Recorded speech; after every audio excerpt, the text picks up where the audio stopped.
Actually, I have a question. I'm wondering what you think about sure. it. And sometimes as a consultancy, there is a lot of very strong imposter syndrome because you're trying to tell an organization how to run themselves. Yeah.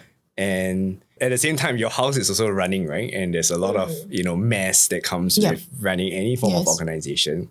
How do you sort of manage that tension and conflict? It's a good question. And I think there are many different schools of thought around like what consultancy means.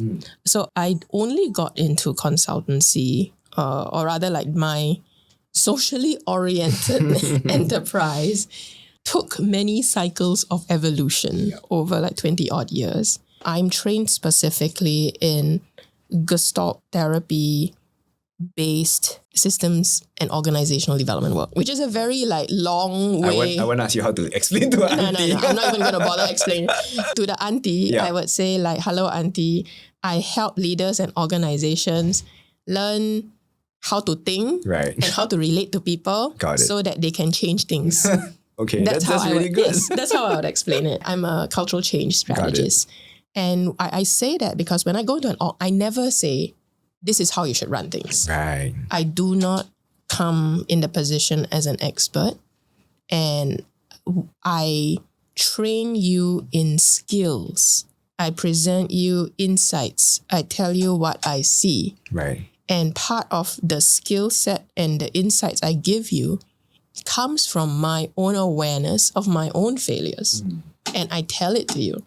And that is wisdom that I give back. Right. You know?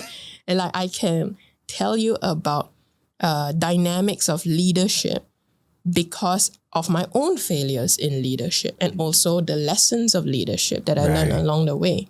I can tell you about how to manage like your organization in crisis because I have had to manage my organization in crisis.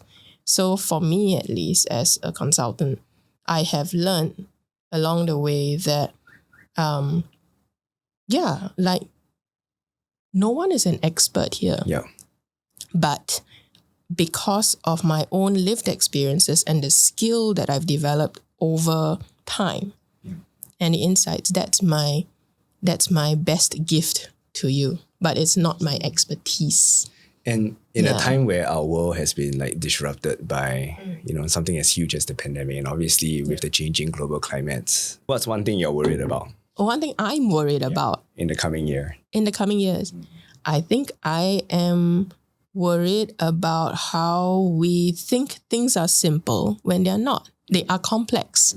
Just like we talked about, they are complex. They are interconnected in the system. And the faster we appreciate that you can't make this decision and assume it doesn't impact everyone in the system, whether it's your own org system or the wider society, right? And you have to just acknowledge that. It doesn't mean you have to solve it. Yeah. It means acknowledging it so that we can start to make wiser choices. Wow. But I think we are a long ways from wanting to admit that. Because to admit it is too scary. It's too scary for even your own self. And if you can admit that, then you would never pressure someone else. Like, why you don't? Yeah. Why you don't? Because you also own self. Like, I think that's my own wish as a consultant for other consultants as well. That when we engage our system, it's not from a position of self-righteousness. That I know better than you how to run your system. Yeah. I don't.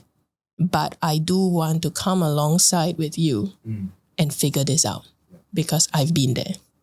And that's my stance as a consultant. Yeah. How does that sit with your take on it? I think that's very affirming. I mean, for us, we just happen to be in that posture and position because we're young.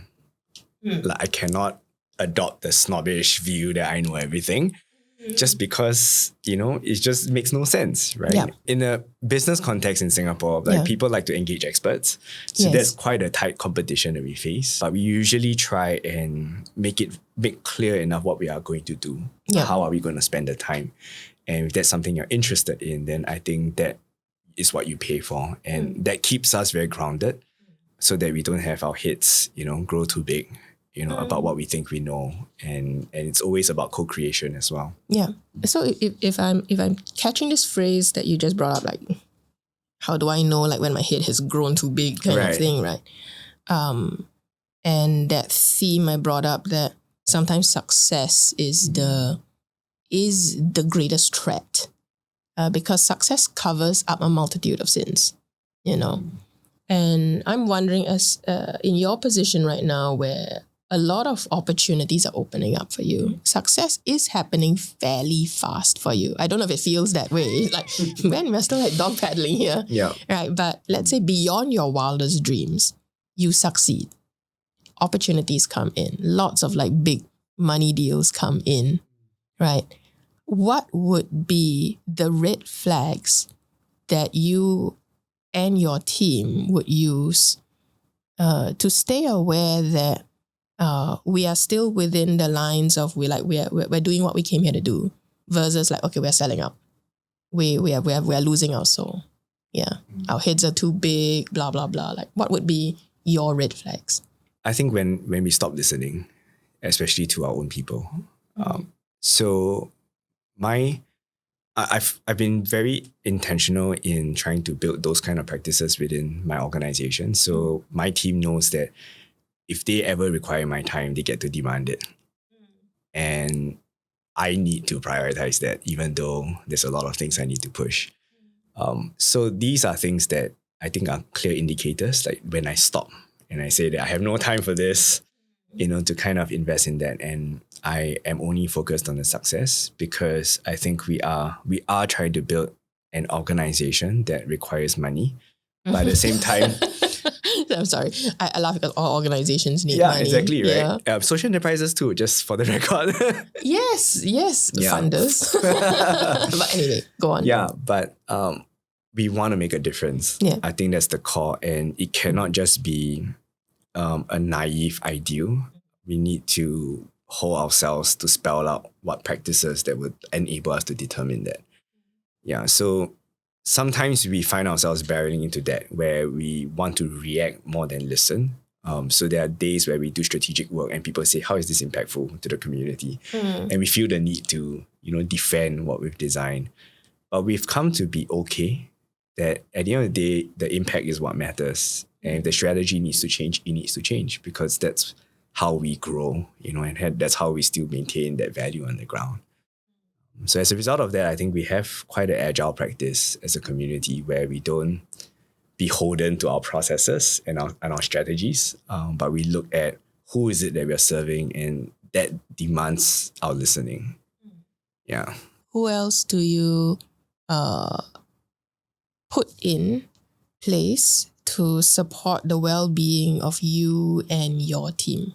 Personally, for me, I have a few business friends that I meet with on a regular basis. Okay. And they ask me challenging questions, even though it may not be always appreciated. But after a while, I get what they mean. Okay. And I think I'm very appreciative of those. Yeah. That's good. I'm very glad for that. Yep. Yeah, because it is difficult for the young entrepreneur to see that there is a larger community around of people with the same lived experiences, who would be more than happy to make sure that, especially if they're older, they want to make sure that the young person does not end up in the same trenches and nonsense that they have seen many other people lost along the way. Right. Yeah, so I am personally very glad to hear that you have people speaking into your life. I'm speaking from the prejudice of a young female entrepreneur. Right. Like, I've seen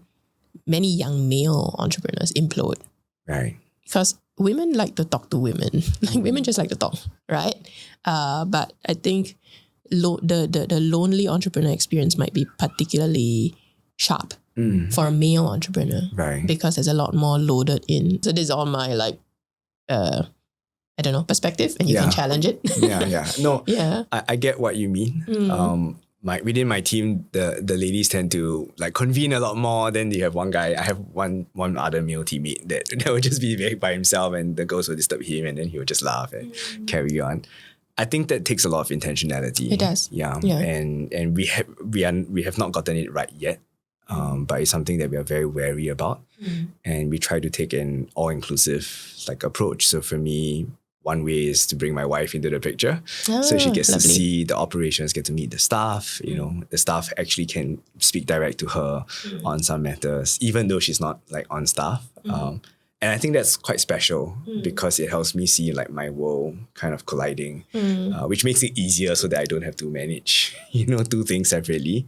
And we get to determine what life looks like in the future for us as well.